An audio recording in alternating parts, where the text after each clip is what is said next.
일주일 동안 잘 지내셨습니까? 그러니까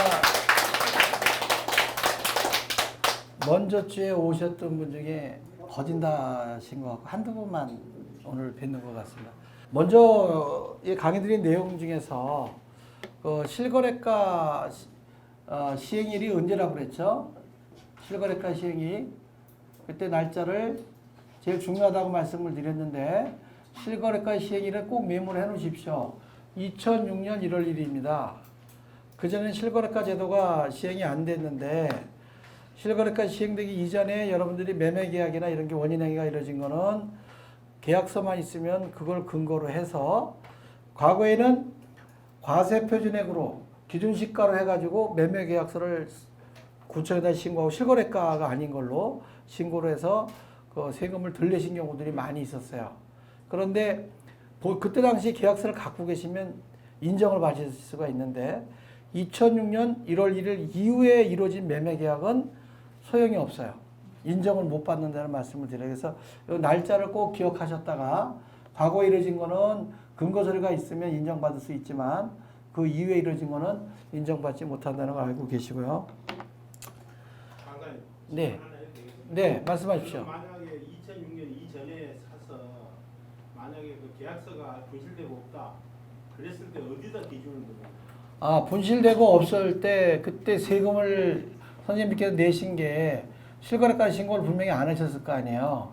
그렇겠죠. 예, 근데 종전 소유자가 만나서 해결이 된다면 모르지만 그렇지 않으면 방법이 없습니다. 인정받을 수 있는 방법이. 그리고 기준을 어디다 두는?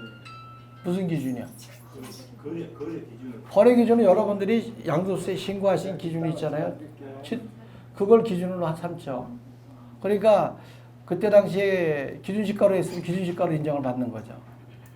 그러니까 과거 서류도 버리지 않고 갖고 계시는 게 굉장히 중요하다는 거죠. 그래서 제가 먼저 번 강의 때 말씀드렸지만 계약서가 이제 종전 소유자가 연결이 안 되니까 자기가 임의로 만들었다가 세무서 가서 적발이 돼가지고 거꾸로 감면 혜택 보면 더 추징을 받는 그런 현상도 생기죠. 그래서 계약서 관리는 좀 잘 하셔야 된다는 말씀을 드리고요. 먼저 번에 지목상 제방까지는 해드렸고 이제 지목이 대지인데 대지 여러분들이 뭐 흔히 알고 있는 이런 빌딩이나 이런 건물 뭐 박물관이라든가 기타 이제 극장이라든가 뭐 미술관 모든 건물들이 지목이 대지인데 다만 이제 지목이 대지인데도 유의해야 될 점이 건물이 없을 때 여러분들이 이제 집이 부동산을 사고 팔 때 지목이 대지라고 그래요. 그럼 지목이 대지라고 그냥 계약서 쓰시면 안 됩니다. 왜 안 되죠? 먼저 강의 때 항상 말씀드렸잖아요. 현장에는 답이 있다고 말씀을 드렸듯이 현장 가서 꼭 확인하셔야 돼요. 공부상 지목이 암만 대지래도 현장이 방치가 돼가지고 나무가 잇목이 커 있다. 잇목이 자라서 손으로 제거할 수 없는 산으로 보인다는 걸 손댔다가는 어떻게 된다고 그랬죠? 사고임지를 지켜서 개발을 아예 못 하세요. 그러면 지목이 대지라고 사셨다가 건축허가도 안 받고 아무것도 안 되면은 쓸모없는 땅이 되잖아요. 그러죠? 그래서 무조건 현장에 가서 확인하셔야 됩니다.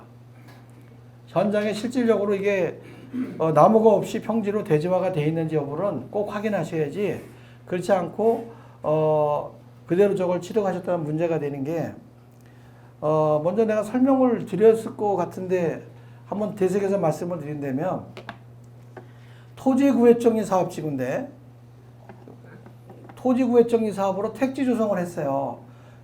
서초구나 뭐 이렇게 강남권이나 일부 지역들은 토지구획정리 사업이라는 걸 과거에 해서 그 택지를 조성해 가지고 정부에서 원소유자들한테는 환지를 주고 그 다음에 이제 사업 비용에 충당하기 위해서 채비지라는 게 있습니다.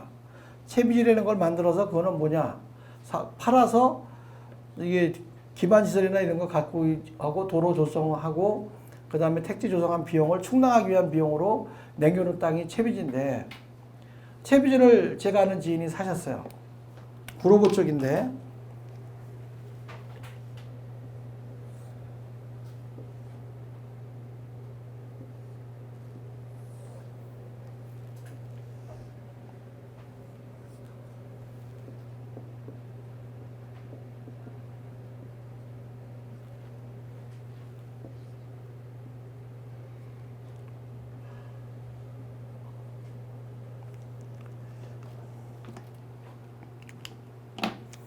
택지를 조성해서 이러한 땅을 큰 땅을 한 1,500평 정도 되는 땅을 채비지를 취득을 하셨어요.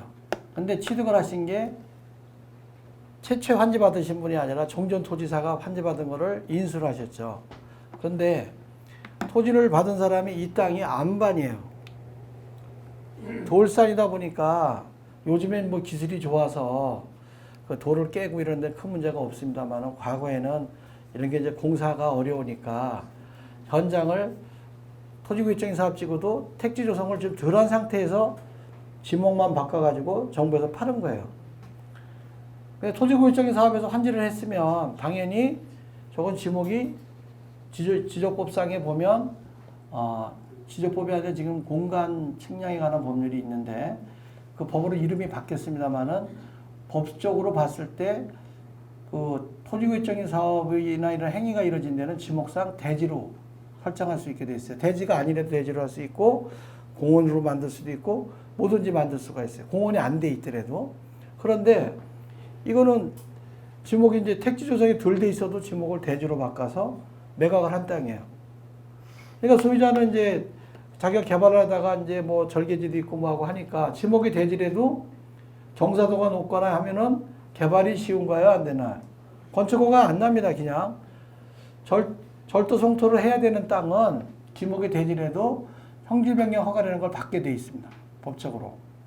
근데 이분은 입장에서 일반인 토지하고 좀 억울한 부분이 있죠. 왜냐? 정부에서 개발을 했잖아요. 그리고 넌 택지로 집을 지라고 팔았어요. 그렇지 않습니까? 그런데도 현장에 나무가 많았던 거예요. 그것도 한 10여 년간 방치했으면 나무가 잡목이 얼마나 컸겠어요. 그냥 가만 놔둬 버렸으니까. 근데 이분이 이제 인수를 해가지고 다 들고 다니면서 허가를 받으려니까 현장이 나무가 많았고 경사지라서 안 된다 이러니까 자기 깐에는 이제 머리를 쓴다고 뭘 했냐. 그때 몇 년도냐면 2007년인가 8년 우면산 산사태 났죠. 2009년인가 하여튼 뭐 우면산 산사태가 났을 때 그때 뭐 서울 시내 전체가 뭐 난리가 났었잖아요. 그때 이제 나무가 쓰러진 거예요. 그러니까 쓰러진 거를 구청에다 신고하고 그걸 제거를 했어야 되는데 그냥 좋은 찬스다고 그냥 포크레를 가지고 싹 밀어버렸어요. 미니까 산이 옆에 있던 아파트 옆에 있던 아파트 주민들이 쳐다보니까 멀쩡한 산을 밀어버리거든요. 그분들은 지목이 뭔지 관심이나 있었겠어요? 구청에다 민원을 낸 거예요. 구청에서 확인해 보니까 이거 나무가 많은 걸 일방적으로 밀어버렸잖아요. 그래서 그게 사고 임지를 지켜가지고 불호구청을 상대로 소송을 했는데 패소를 했습니다. 그래서 결국은 개발도 못하고 쓸모없는 땅이 돼버린 거죠. 그러니까 지목이 대지라고 그래서 그러니까 여러분들이 쉽게 보시면 안 된다. 그 다음에 이제 지목이 대지라도 그린벨트 지역에 있는 대지는 건축허가 가능할까요? 불가능할까요? 가능할까요? 불가능하다는 무슨 들어보시죠. 그 다음에 지목은 대지. 가능하다. 3번. 좋아. 불가능하다가 나머지 일부고 나머지는 모르겠다가 이제 다수예요. 근데 이제 유형이 2가지가 있어요. 여러분들. 뭐냐면 그린벨트 시행 이전의 대지냐 법 시행 이전 대지냐 아니냐가 굉장히 중요해요. 1차 그린벨트 시행은 1971년도에 이제 개발제한구역이 지정이 됐는데 그 이전에 지목이 대지했던 거는 법적으로 건축행위가 가능하다. 무슨 얘기인지 아시겠죠? 일단 가능한 거예요. 얘기를 잘 들으셔야 돼. 가능하고 그 위에 증거는 불가능해요. 지목이 대지인 경우. 단 그 토지가 지목이 대지이지만 거기에 과거에 집이 있었든 없었든 집이 있었을 경우에 없었으면 좋고요. 있었을 경우에 그 토지에 있는 건물이 이축을 했다. 다른 자리로 옮겼다. 했을 때는 이 지목은 공부상 지목이 대지지만 실질적으로는 대지가 아닌 거예요. 뭔 말씀인지 이해 가시나요?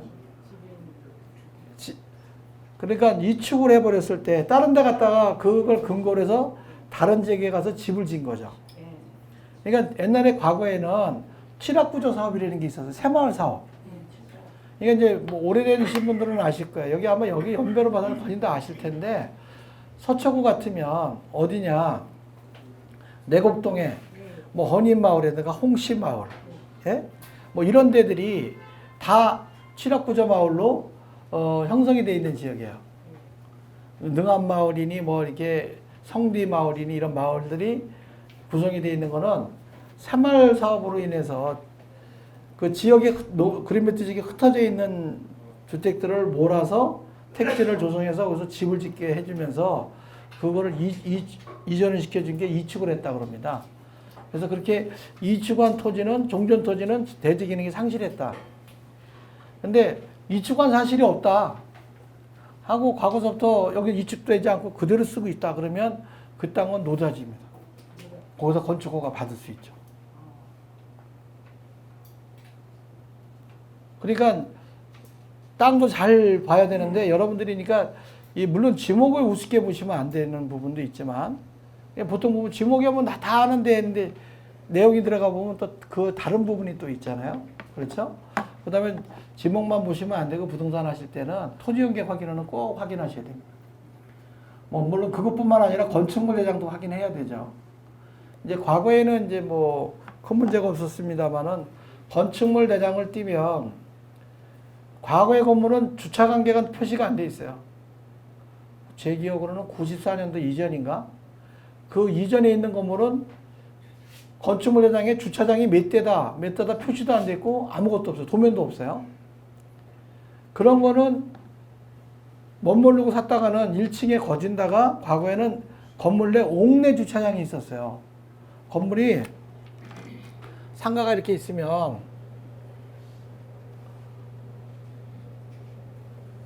하나의 토지에 상가가 이렇게 있다면 이 중에 하나가 뭐요?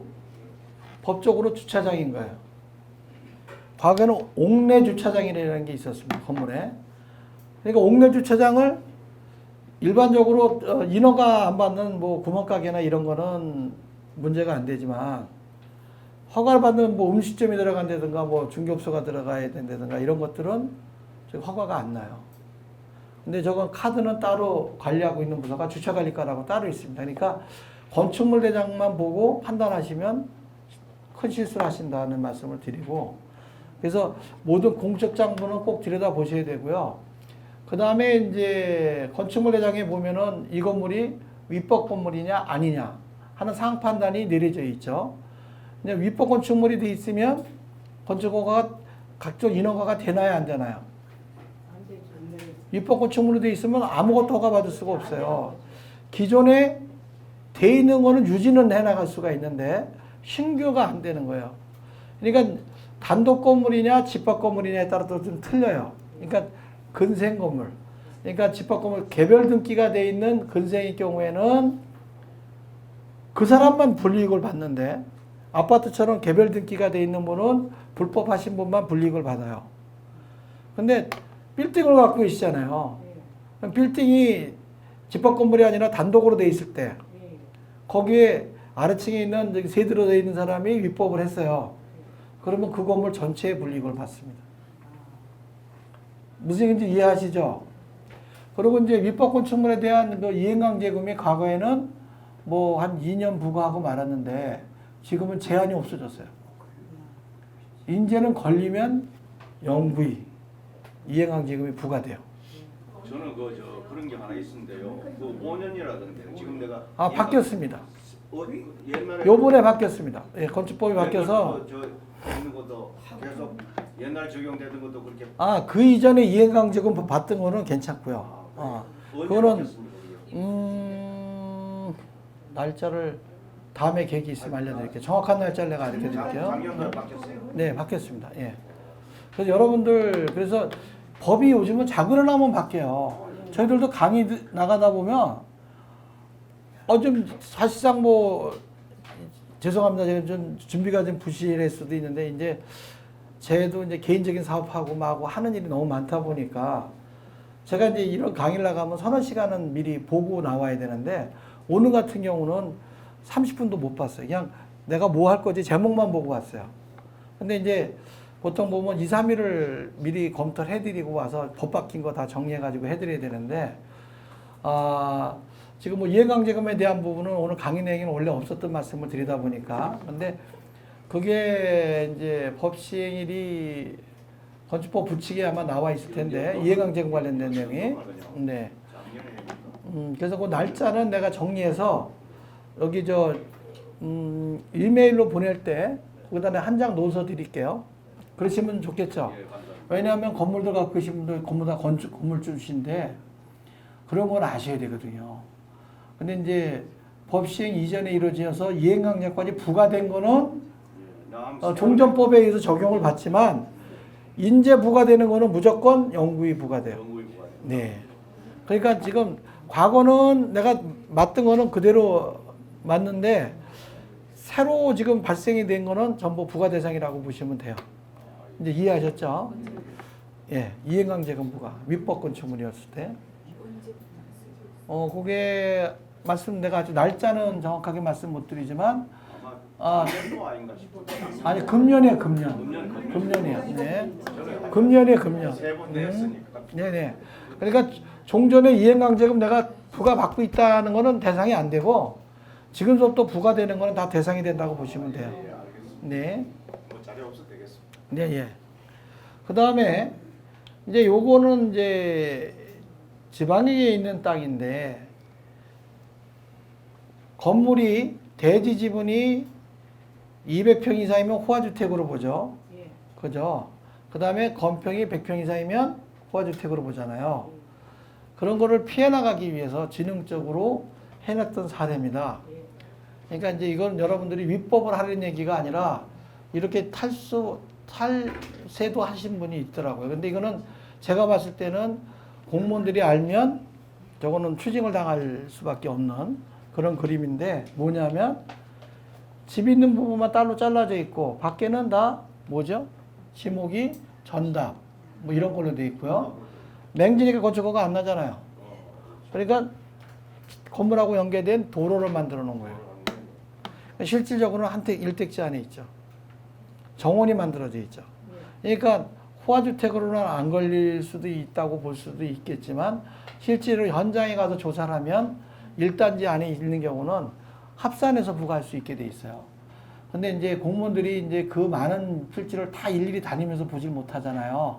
그러다 보니까 저렇게 이제 지능적으로 활용하시는 분도 있는데 실질적으로는 저런 물건을 사실 때는 나중에 호화주택으로 더 추가 받는다는 거 알고 계시라는 취지에서 말씀을 드렸고요. 그래서 이제 이런 케이스들뿐만 아니라 대신에 여기가 어떤 지형지물로 여기 나무나 뭐 이런 걸로 별도로 막아놨다든가 해서 이제 뭐 별개로 보이게 해놨다. 그랬을 때 큰 문제가 없어요. 근데 이제 대다수 보면 그렇게 해놓으면 숨이 막히잖아요. 그러니까 실질적으로는 하나의 정원처럼 꾸며놨는데 그런 케이스에는 저게 호화주택으로 문제가 되고요. 그 다음에 호화주택 조건에서 엘리베이터가 있으면 그것도 호화주택이 되고요. 주택에서. 그 다음에 이제 뭐 수영장이 있거나 뭐 이런 것들은 다 문제가 됩니다. 평수 관계 없이 그렇습니까? 아니, 평수 관계 있습니다. 이건 자료 따로 드릴 거예요. 자료에 있으니까 다 일일이 읽어드릴 수가 없으니까. 근데 이거 왜 안 움직이냐? 여기에 보면 이제 내용이 다 들어있어요. 들어있으니까 에스컬레이터 또는 67제곱미터 이상의 수영장 중 1개 이상의 시설이 설치된 건물은 호화주택으로 본다는 거고요. 그 다음에 이제 뭐 기타 대상되는 거 이거 자료를 나중에 드릴 거니까. 그리고 이제 경계가 불확실하다 뭐하다 그래도 1단지를 쓰고 있는 거는 저기 같은 저걸로 봐서 부과할 수가 있습니다. 추징을 할 수 있어요. 그 다음에 이제 아까 말씀드린 내용과 유사한 건데 평창동에 가면 평창동에 연고를 갖고 계신 분들이 있으세요? 여기 혹시? 평창동에 가시면 건축이 없는데 거긴 지목이 산에 전부 쪼가리가 돼 있어요. 그리고 지목은 다 대지예요. 근데 현장은 임야예요. 예를 들어서 이렇게 돼 있는 토지들이 지목은 대지지만 현장은 이런 식으로 임야로 돼 있죠. 건축허가 나나 안 나나? 이제 자신 있게 안 난다고 말씀하실 수 있죠. 예, 안 됩니다. 이거는 형지변경 허가를 받아야 돼요. 행위허가 받지 않으면 안 나는데 형지변경 허가가 안 나요. 평창동 쪽이. 그러니까 그쪽에 멋모르고 사셨다가 지목이 대지냐라고 해서 선뜻 사시면 안 된다는 말씀을 드리는 거예요.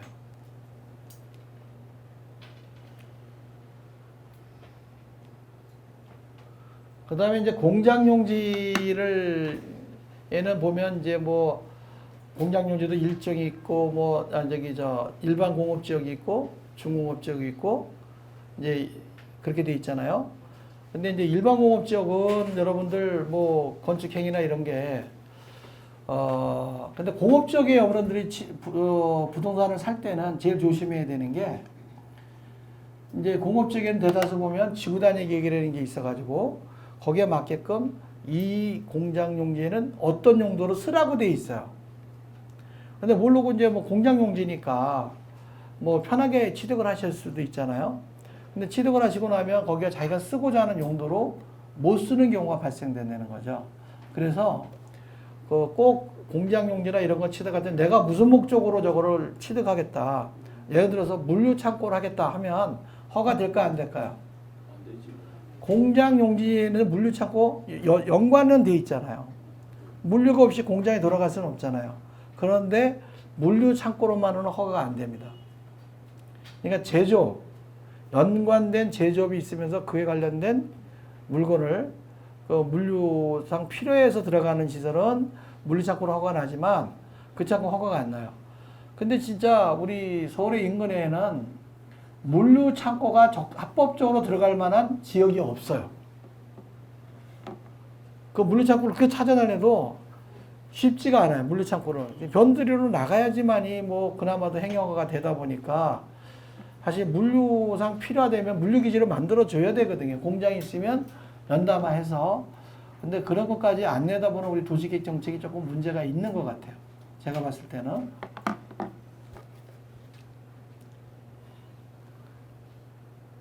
특히 이제 그 영등포나 이런 데 가면 과거에 영등포가 이제 공장지대였잖아요. 근데 지금은 거기가 전부 중공업 지역으로 돼 있어요. 근데 중공업 지역은 뭐가 좋죠? 준주거 지역하고 똑같은 조건으로 용적률이 부여받을 수 있어요.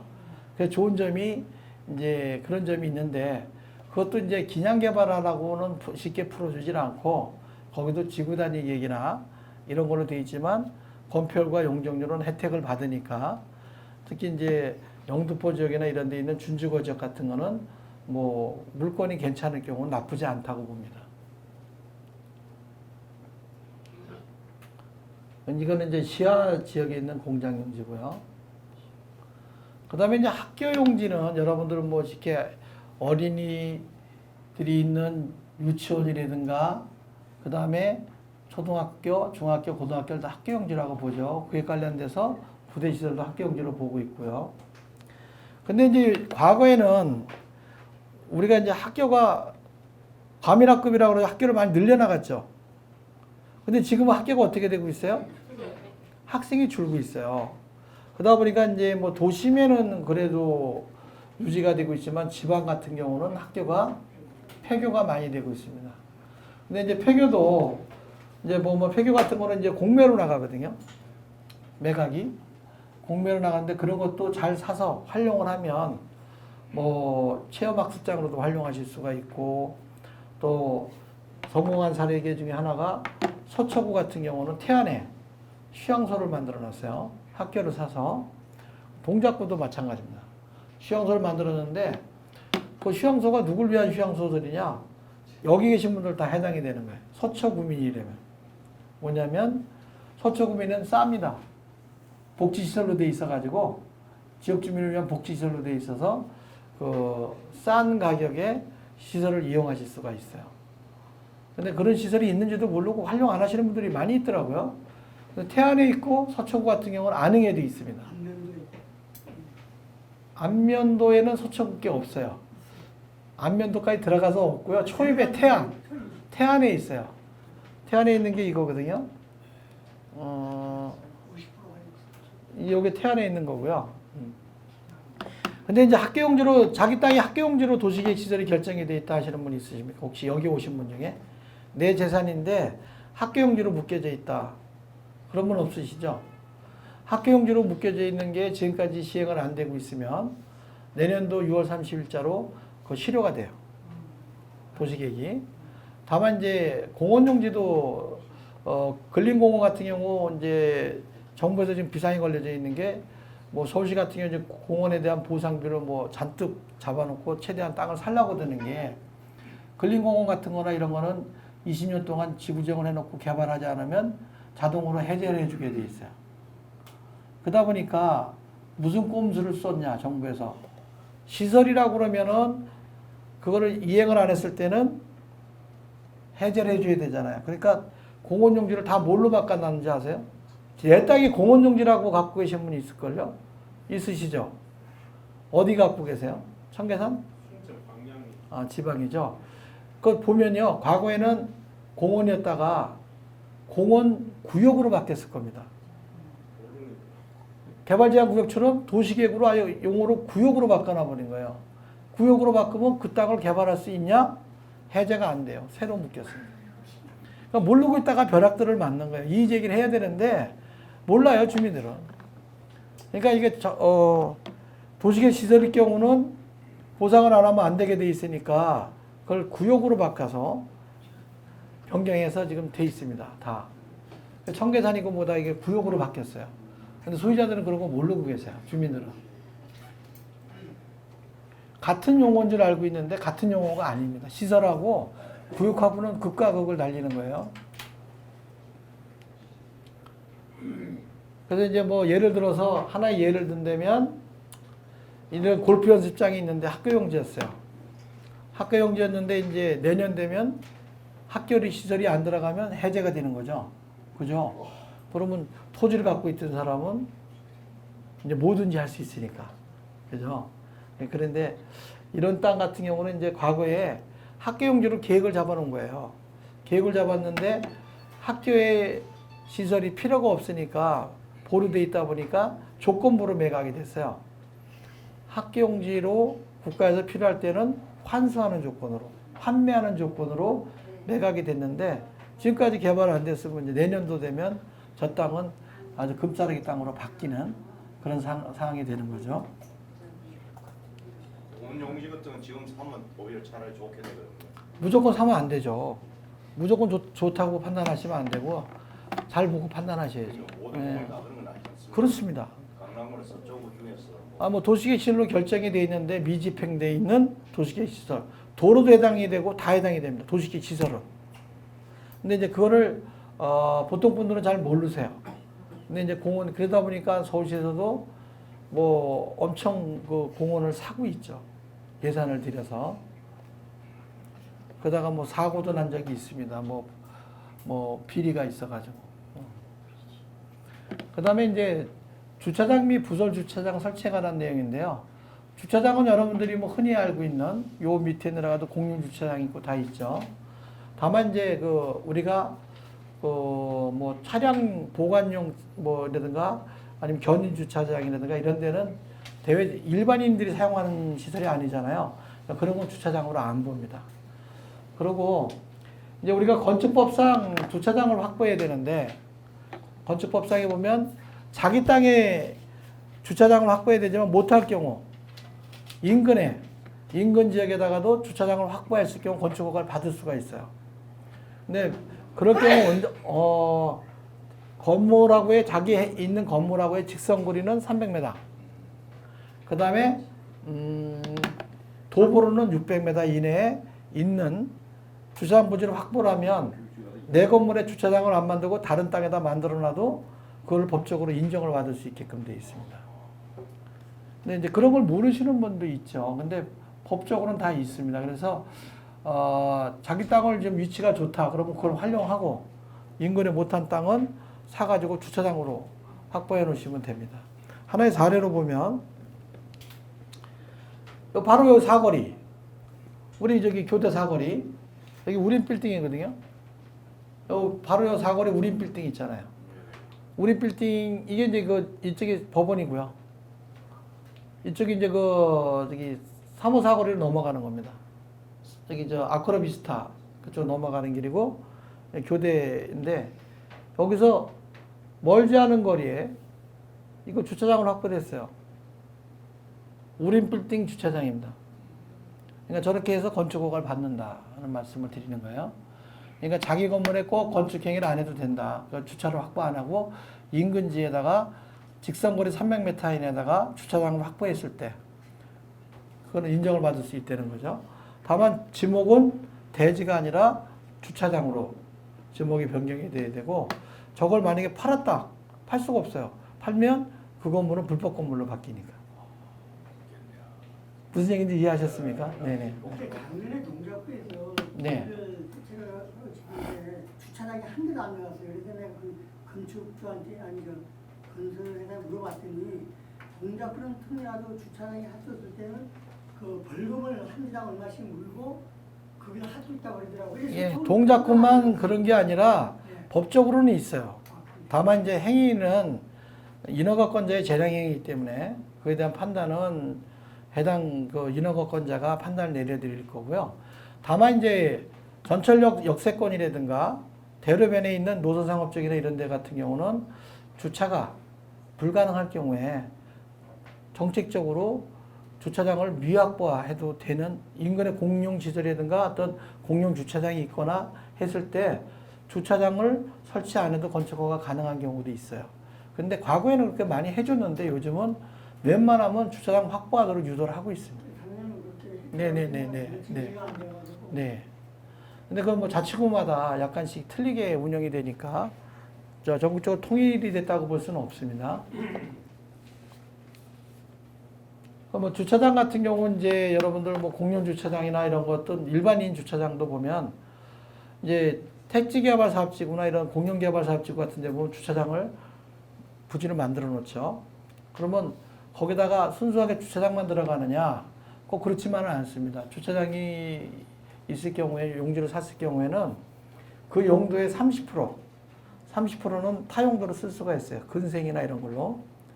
그러니까 이제 주차장지를 싸게 받아서 근생을 만들고 위에다가는 주차장을 확보한다든가 아니면 지하로 주차장을 확보한다든가 그런 방법을 택하면 그것도 위치에 따라서 활용적인 게 이제 부가치를 올릴 수가 있는데 제가 봤을 땐 요런 거 같은 건 좋게 봤어요.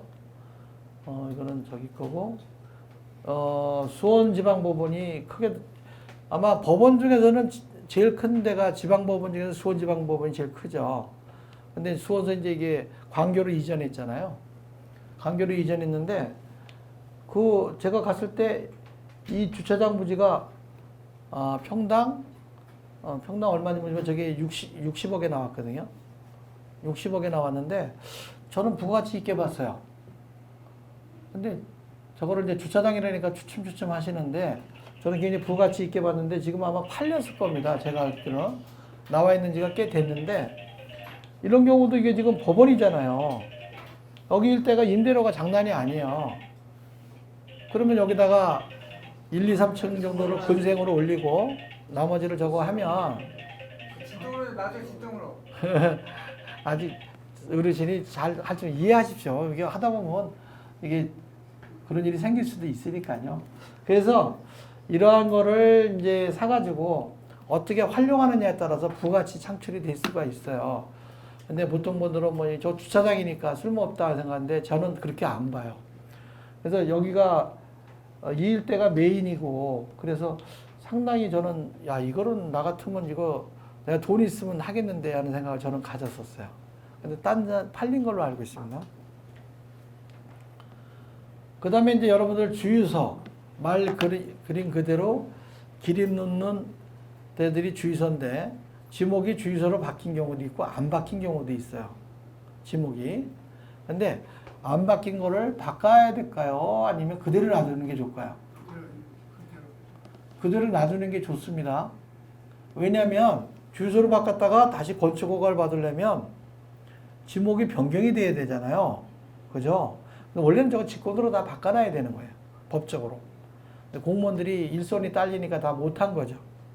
그리고 사유재산이니까 부담스러우니까 이제 신청하세요. 그런데 안 하니까 그냥 뭐 강제로 법적으로는 직권으로 할 수도 있는데 분쟁의 소지가 있을까봐 안 바꿔놓은 땅들이 있어요.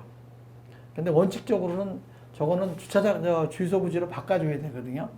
근데 이제 그렇지 않은 땅들이 일부 있는데 주유소에서 건축허가를 받아 지목이 대지로 바뀌었다.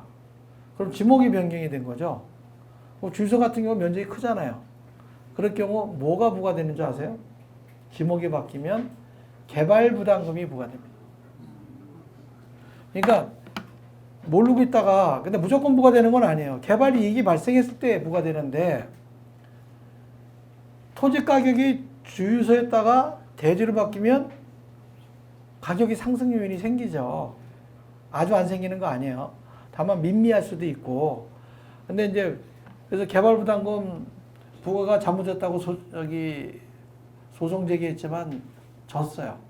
당연히 부과되는 게 맞다고 판결이 난 거거든요. 지목 변경이라는 게 법적으로 돼 있으니까. 그래서 주유소 부지를 살 때는 지목이 뭐로 돼 있나 우선 첫째 판단하시고요. 두 번째 주유소 부지는 살 때 뭘 주의해야 되죠? 주유소 부지는 기름을 저장하는 장소잖아요. 그러면 그 토양이 어떻게 돼 있겠어요? 환경오염이 엄청나게 돼 있겠죠. 그러면 그 부분에 대한 거를 미리 다 따지지 않고 취득을 하셨을 때 폐기물에 대한 부분이 분쟁의 소지가 발생될 수가 있죠. 그래서 항시 그런 부분은 계약 조건에 꼭 어필을 하고 넘어가셔야 된다. 원상복구해라. 무슨 얘기인지 아시죠?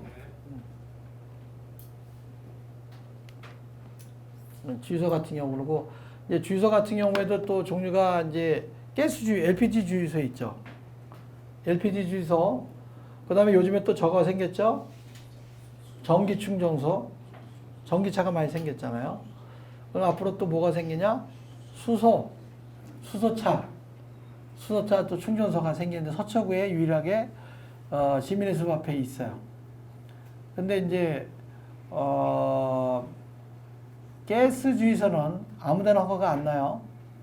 근데 허가만 나면 굉장히 그거는 이권이 있는 걸로 알고 있습니다. 굉장히 이권이 있는데 그게 이제 주유소당 거리가 직선거리 뭐 5km 해가지고 그런 걸 근거로 해서 기본계획상 이 지역에는 뭐 가스 주유소가 하나가 들어가야 된다, 2개 들어가야 된다 하는 것이 돼 있어요. 그게 돼 있는 지역에만 허가가 돼요. 허가가 되는데 그것도 그린벨트 지역에 허가가 되는데 도심에는 이제 뭐 화재나 이런 폭발 위험이 있다서 안 해주는데 그 허가는 원주민인 경우 아니면 허가를 못 받아요. 그래서 그 안에 참 얽히고 설킨 부분이 많은데 디테일한 부분은 강의상 드리는 건 좀 부적절한 것 같고 그래서 그 다음에 이제 지목이 창고라는 건 말 그대로 우리가 이제 물건을 적치하는 공간을 창고라고 그러죠. 과거에는 창고라는 지목이 없었는데 뭐 쌀을 보관한다든가 농산물을 보관한다든가 이런 거를 창고라고 합니다. 근데 이제 보통 보면 그린벨트 지역 내 보통 뭐 축사, 특히 하남이나 이게 이런 데 가면은 축사가 뭐로 변경돼 있죠? 아울렛 매장으로 변경돼 있어요. 전부 뭐 그린벨트 지역 내 가보면 막 거기 아울렛 매장 이런 걸로 변경돼 있는데 그런 데들은 이제 이행강제금을 불면서 쓰고 있는데 요즘에 축사인 경우 이제 그 개발 제한 구역이지만 그런 부분들을 이제 일시적으로 부과를 유예해서 축사, 돈사 이런 건 냄새가 나잖아요.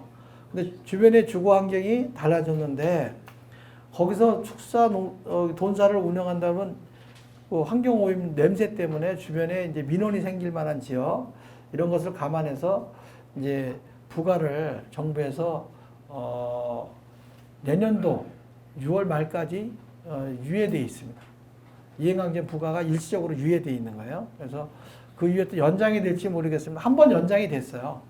한 번 연장이 됐는데 이제 또 어떻게 갈지 모르겠습니다. 근데 그러다가 이제 뭐 적당한 게 또 혹시 완화를 시켜줄 건지 뭐 그런 그림이 어떻게 갈지 모르겠습니다만은 완전히 뭐 면제받는 건 아니고 부가만 유예되어 있다는 말씀을 드릴게요. 그 다음에 이제 개발제한구역 내에 있는 창고다. 창고로 되어 있어요, 제목이. 농업용 창고다. 근데 농업용 창고에 식자재가 들어가 있어요. 배추, 무, 예를 들어서 연관된 식자재가 들어가 있어요. 그 위법이게요, 합법적이게요? 농업용 창고인데, 농업용 창고는 말 그대로 농사진거에 대한 뭐라든가 농사 관련된 시설을 보관하라는 창고잖아요. 근데 거기에 영업용 식자재가 들어가 있다. 그럼 위법입니다. 그 이행강제금 부과 대상입니다.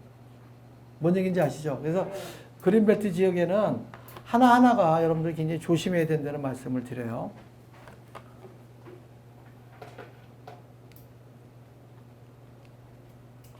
이제 뭐 하나 예를 든다면 이렇게 우사로 되어 있던 게 현장에 가보면 전부 창고, 공장 뭐 다양하게 바뀌어져 있어요. 그 다음에 이제 제목이 도로. 도로는 뭐 누구든지 다 알잖아요. 근데 이 도로를 우습게 보시면 안 돼요. 부동산을 살 때 가장 중요한 게 뭐다? 내 땅이 도로에 접했냐 안 접했냐. 굉장히 중요합니다. 도로에 접해야지만이 건축행위가 가능하다. 도로가 접하지 않은 땅은 건축행위가 불가능합니다. 그래서 여러분들 특히 도심에는 이미 뭐 택지화가 돼 있어서 거진 다 도로화가 돼 있는데 지방에는 공부상 도로가 없이 현황도로들이 많이 있죠. 현황도로가 많이 있다 보니까 그 도로가 합법적인 도로인지 아닌지에 따라서 건축행위가 가능하기도 하고 불가능하기도 해요. 도로를 굉장히 여러분들 신중하게 접근해야 되는데 과거에는 택지를 개발하거나 했을 때는 도로를 만들었을 때는 그걸 기부 체납을 했어요. 국가로. 근데 그게 이제 사유재산 침해라는 것이 돼가지고 사회적으로 문제가 돼서 그 이후에는 기부 체납을 받는 게 아니라 국가에서 옛날엔 80년대까지 기부 체납 받았습니다. 근데 그 이후에 이제 문제가 돼서 그걸 소유권은 가지고 있대. 도로에 대한 기능은 본인이 이제 도로로 내놨을 때는 도로 기능을 상실을 시켜서 건축법상 도로라고 해서 이제 건축선 지정이 되면 그거는 이제 도로로 보게 돼 있는 거죠. 지목은 소유권은 갖고 있지만 자기 재산권 행사는 제약을 받는 그런 현상이. 도로 주인한테 승낙을 안 받아도 건축허가가 가능합니까? 그 도로로 건축허가가 건물주가 자기가 도로로 해서 활용해서 허가가 났으면 그 다음엔 동의서가 필요가 없어요. 근데 돈을 받아라고. 그러니까 그게 이제 이런 소리 말씀을 드리면 요즘에 공무원들이 경력이 짧아요. 과거의 공무원들이나 이런 건 선배들이나 요즘에 이제 우리 어리다가나 이제 우리 이 조직 사회가 우리 보면 좀 어떻게 보면 서글픈 얘기이긴 한데 사회적인 경험도 없는 애들이 공부만 해갖고 펜트 잡고 와서 문구만 가지고 얘기를 해요. 근데 벌써 3, 40년 한 공직자라든가 또 그 분야의 전문가, 여기 다 전문가들이셨잖아요. 그 분야는 여기 계신 분들의 노하우를 따라갈 수가 없거든요.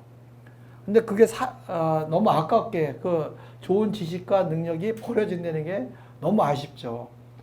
저도 그러다 보니까 제가 이제 뭐 후배들한테 대학 강의도 다니고 있는 게 내가 그동안 공부한 걸 버리는 게 아까우니까 그래서 후배들한테 뭔가 하나의 도움을 주자 하고 다니고 있듯이 요즘 공직사회도요 너무 젊어졌어요. 구조조정이다 뭐다 하면서 너무 젊어져가지고 그리고 요즘 애들이요 과거에 그 친절한 게 어느 날 갑자기 없어지기 시작했어요. 현장에 가보면 좀 황당할 정도예요. 애들이 그러고 대화가 안 돼요. 그냥 문구 몇 자만 놓고 되니 안 되니만 하니까 경험이 없는데 그게요. 예를 들어 뒤에서 말씀을 드릴게요. 여기 보면 이거는 이제 아파트 단지 내에 있는 도로는 도로로 안 봅니다. 그 얘기고요. 요거는 어떤 경우냐? 이제 뭐 토지구획정의 사업지구예요. 토지구획정의 사업지구에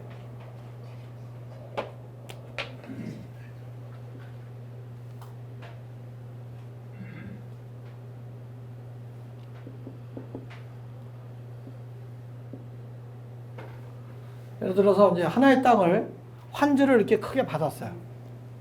과거에. 아마 여러분들도 그게 받으신 분들이 있을 거예요. 근데 그 땅을 그대로 쓰려고 그러니까, 팔려고 그러니까 부가치가 땅이 크니까 제값을 못 받잖아요. 그러니까 땅을 쓸모 있게 잘라내는 거예요. 하나가 뭐 예를 들어서 뭐 이럴 경우는 뭐 1, 2, 3, 4, 5, 5필지로 쪼갤 수가 있죠. 그죠? 하나 이런 케이스로 쪼개지면 그걸 갖다가 도로로 활용해서 나머지 땅은 팔아먹죠. 그죠? 그럼 환지를 받을 때는 자기가 하나로 받은 거예요. 자기가 필요해서 도로로 만들었잖아요. 그러면 소유권은 살아있죠. 그렇지만 본인이 도로에 대한 사용에 대한 권리는 포기한 거잖아요. 누구든지 쓰라고 하고 그것이 아니면 저 땅이 팔릴 수가 없죠. 그러니까 토지 이용 목적을 극대화하기 위해서 도로로 만든 거잖아요. 그런 경우는 소유권은 갖고 있지만 이 땅에 대한 부당이득 반환 청구 소송은 못 합니다. 땅에 대해서는. 그러니까 대신에 이제 이런 케이스가 있어요. 이건 도로로 인정이 되는 거니까 상하수도가 옛날에 과거에 다 들어가서 건축허가 받았잖아요. 기반시설이 들어가 있는 거는 도로로 인정이 됩니다. 기반시설이 들어가 있느냐 안 들어가 있느냐에 따라 차이가 있어요. 무슨 얘기인지 아시겠죠? 그래서 이런 경우는 특히 토지구획정의 사업지구에 저 지목에 내 도로가 소유권이 내 거라 그래가지고 상대방한테 소송 제기해봐야 뭔 얘기입니다. 대신에 갖고 있어요. 저 세금도 안 나와요. 근데 저기를 재건축을 해요. 예를 들어서. 재건축을 할 땐 저 땅이 어떻게 될까요? 버려진 땅이 요즘에 거진다 아파트를 짓잖아요. 그럼 저 땅이 어떻게 될까요? 현금 보상이 이루어지죠. 그렇죠. 그러면 이제 그 감정평가해가지고 보상을 받잖아요. 그럼 값어치가 상승되죠. 근데 여기에 집이 있으면 도로인 경우는 건물이 여러분들 조합원 자격은 주택 재건축 같은 경우는 집이 있는 경우는 조합원 자격이 됩니다. 근데 재개발인 경우는 또 달라요. 재개발인 경우는 집이 없어도 법적으로 조합원 자격이 돼요. 그러니까 재건축이냐 재개발이냐에 따라서 또 달라져요. 그래서 재개발 사업지구나 이런 데 저런 도로를 갖고 있으면 그것도 또 땅을 받을 수 있는 기회도 될 수가 있습니다. 네? 27조 이상 90대 그 내공이 있으신 거야. 근데 과거에는 그러다 보니까 어떤 게 생겼느냐. 하나의 토지를 소유권을 갖다가 그냥 몇백 명씩 쪼개가지고 한 평, 두 평씩 팔아먹은 거예요. 조합원 자격 된다고. 뉴타운 지금 용산이니 이런 지역에. 그 다음에 사회적으로 문제가 됐잖아요. 그래가지고 국가에서 안 돼. 공유지분으로 돼 있는 거는 하나밖에 조합원 자격을 못 줘. 그럼 몇백 명이 되더라도 조합원 자격이 하나밖에 안 되잖아요. 그죠? 그러다 보니까 어떤 문제가 발생이 됐느냐.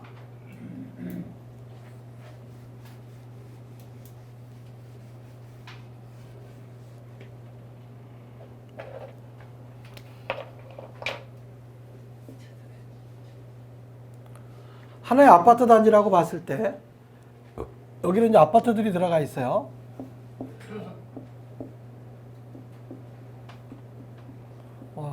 이렇게 들어가 있다고 치고 이게 상가가 들어가 있는 거예요. 상가. 근데 옛날 건물은 토지 플러스 건물. 지금은 이제 집합 건물에 관한 특례법이 언제 생겼냐? 85년도에 생겼어요. 그러니까 여러분들 사시고 있는 아파트나 이런 거는 개별 등기가 돼 있잖아요. 그거는 이제 집합 건물에 관한 특례법이 생기면서 만들어진 건데, 과거에는 토지 플러스 건물, 토지 플러스 건물 등기를 가지고 따로따로 놀았죠. 그러니까 옛날 아파트들을 보면 토지 지분이 따로 있고 건물 지분이 따로 있어요. 옛날 거. 그 다음에 이제 중간에 집합 건물의 특례법이 생겨가지고 그거 가지고 이제 일부 건축물 대장을 만든 경우도 있어요. 그렇지만 대다수는 보면 따로따로 노는데, 문제는 만들면서 아파트들은 거진 다 만들었어요. 개별 등기를. 지방건물 특례법이 생기면서 특례법에서 종전해 가려는 거는 받아들여 가지고 반영을 시켜줬는데 상가 같은 경우 반영이 안 된 게 있는 거예요. 무슨 얘기냐면 상가 같은 경우 이것도 개별 호수들이 쫙 있을 거 아닙니까? 예를 들어서 개별 호수들이 있는데 호수별로 저게 아파트처럼 개별 등기가 돼야 되는데 안 돼 있고 공유로 돼 있는 거예요. 근데 이분들은 현장에는 다 개별적으로 쪼개져 있어요. 현장에. 근데 등기만 토지하고 건물하고 따로 놓는 거죠. 이분들은 조합원 자격이 될까요, 안 될까요? 개별. 현재 법상 적용이 안 돼요. 현행법상엔. 근데 이분들은 억울하죠. 근데 저게 왜 억울한 일이 생겼냐. 이 법을 만들다 보니까 나쁜 사람들을 잡으려고 그러다 보니까 선의의 피해자가 생긴 거예요. 무슨 얘기인지 이해가시죠? 그러니까 정당하게 이제 이루어진 분들이 저런 분들은 구제를 받아야 되는데 저 구제 지금 못 받고 있어요. 그러니까 소송을 계속 하고 있잖아요. 근데 이제 재건축이나 재개발이 이루어지기 전에 내가 가지고 있는 부분이 저런 게 있다 그러면 분할하는데 어렵지가 않아요. 그러니까 어떤 재건축이나 재개발이 진행되기 이전에 저런 거는 정리를 해 놓으실 필요가 있어요. 내가 갖고 있는 재산이 옛날 건물인데 저렇게 구분이 안 돼 있다. 그런 거는 지금이라도 빨리 해 놓으시는 게 좋습니다. 그래야 나중에 재산 가치, 그 다음에 파는데도 도움이 되는데 그렇지 않으면 뭐 이해관계는 서로 동의받아야 되지 뭐 하지 아무것도 못해 서로. 불편해서. 하다 보니까 옆으로 또 잠깐 나갔네요. 도로에 대한 거는 이제 보면 건축법상 도로로 허가를 지정이 돼서 허가를 받았다. 그러면 도로로 인정이 되는 겁니다. 그러니까 예를 들어서 말씀드린다면 그리고 현황도로 같은 경우는 감정평가할 때 어떻다고 말씀드렸죠? 인근지 지가에 공부하신 분이 있네. 30% 정도 수준에 얘가 100만 원이 이 주변 시세다. 그럼 현황도로에 있는 부분은 한 30% 정도 감정평가가 나온다. 참고상으로 알고 계세요. 이제 이걸 하나 예를 들어서 말씀을 드릴게요. 이게 현황도로예요. 공부상에 도로가 없어요. 공부상 도로에 없는데 이 7대에 있는 부분이 건축허가가 났어요. 예를 들어서 7대에 있는 부분이. 그러면 이 현황도로를 끌고 가서 여기서 건축허가 받은 거잖아요. 그죠? 여기까지 받았으면 여기까지 건축법상 현황도로입니다. 건축법상 지정된 도로예요. 그러면은 나머지 땅들은 건축허가 가능할까요? 못 갈까? 건축법상 그냥 건축행위 가능합니다. 무슨 얘기인지 이해하시죠? 그러면 이 사람은 뭘 했냐? 동의를 받든 뭐 어떤 원인 행위를 했을 거예요. 그렇지 않고는 허가가 안 나니까. 그래서 이제 지분으로 취득하는 경우도 그래서 보면 시골 땅들 보면 택지를 분할해 놨는데 도로에 대한 부분을 몇 평씩이도 지분으로 다 가져요. 그래서 서로 권리를 행사할 수 있으니까. 그래서 이제 근데 어떻게 보면 좀 모순된 부분이 있어요. 옛날에 제도가 좋긴 좋았던 것 같아요. 도로라는 거는 뭐 권리를 좀 포기하는 땅이니까 그 뭐 그런 거는 국가에다가 뭐 기부 체납을 한다든가 해놓으면 도로 관리가 제대로 이루어질 텐데 예를 들어서 뭐 기반 시설이 공사하거나 이런데 어려움이 없잖아요. 저 사유재산이면 관에서 기반시설 공사 안 해줘요. 뭐 예를 들어서 가스 들어간다, 뭐 수도가 안 들어간다, 이거 저 구청에서 보상을 해야 되니까. 네? 하수도가 들어갔을 때. 그것도 마찬가지죠. 하수도 들어갔을 때. 그것도 기반 시설이에요. 네, 받아야지요. 자기 땅이에요. 예, 우리 땅으로. 근데 그 하수도가 누굴 위해서 들어갔냐가 중요하죠. 그 집사람들이 들어가서 이렇게 들어간. 본인 동의도 없이요? 옛날에 그렇게.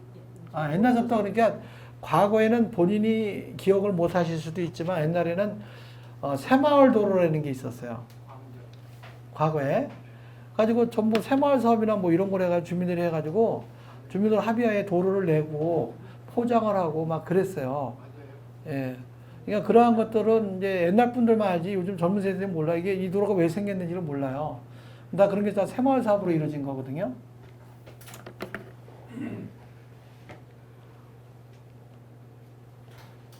특히 이제 그 도로로 볼 수 있는 거는 기반 시설이 돼 있느냐 안 돼 있느냐 굉장히 중요합니다.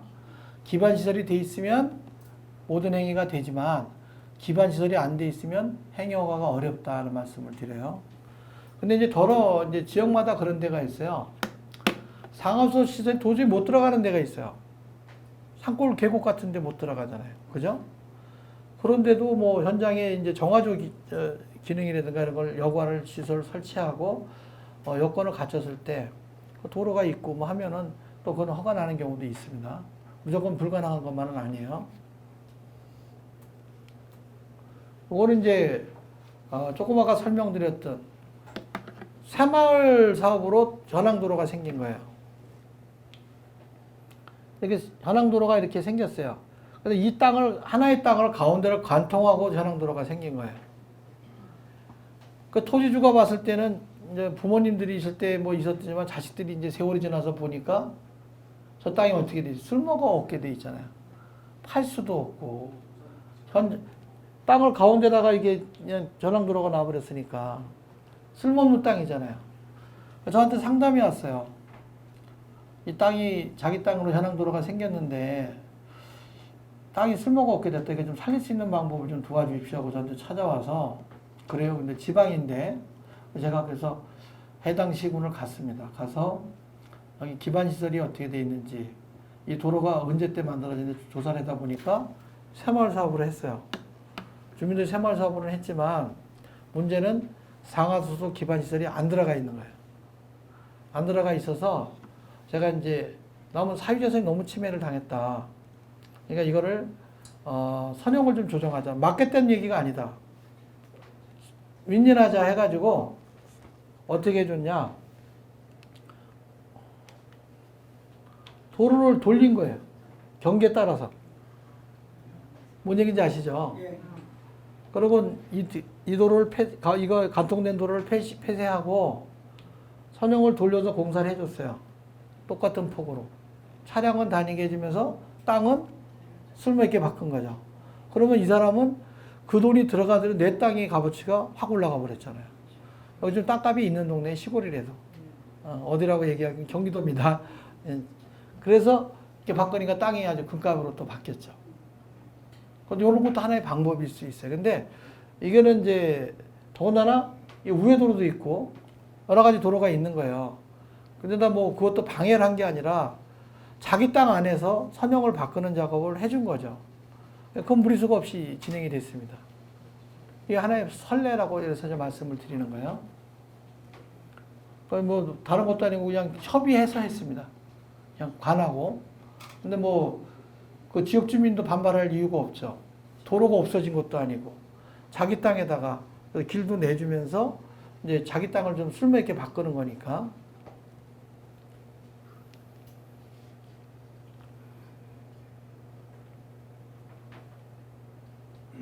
그 공사 비용을 어디서 낸? 자비를 들여서 했습니다.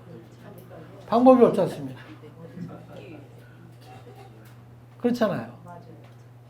자비를 안 드릴 수가 없어요. 그런, 그래도 그 땅값이 거기가 평당 150만 원씩인가 했거든요. 그럼 뭐 작은 금액이 아니죠. 그 다음에 이제 철도용지. 이거 뭐 말 그대로, 뭐 용산역이나 이런 데 있는 철도 역사하고 철길이 다니는 길을 다 철도용지라고 합니다. 근데 이제 용산역에 가면은 백화점이 있죠. 백화점이 이제 새로 져가지고 그러고 서울역에도 백화점이 들어가 있고. 근데 그 지목은 뭐겠어요? 철도용지일까요? 지목이 돼지일까요? 철도용. 맞습니다. 어이구, 시험 보시면 100점 맞으실 것 같아요. 왜냐하면 이제 주지목 추정의 원칙에 의해서 원래 철도 선로가 있던 자리에다가 그 애들 위에다가 복개해서 집을 짓는 거니까 당연히 지목은 철도로 보게 돼 있습니다. 잠깐 쉬었다가 하시죠. 네네.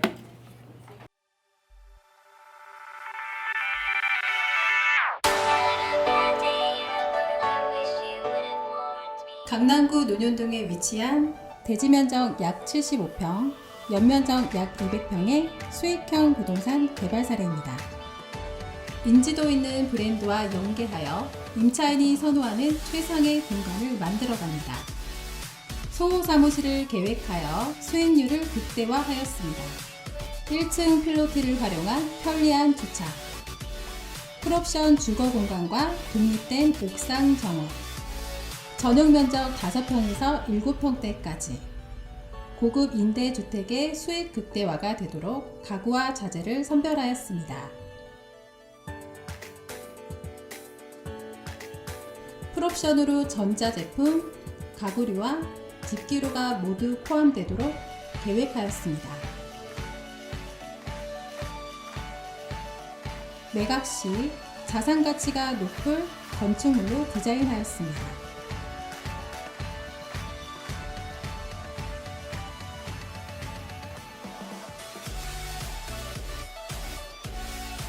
보유 부동산과 투자 부동산의 탁월한 시장 분석과 주거 공간의 경험으로 최고의 품질과 최상의 수익을 함께 창출해 나가겠습니다.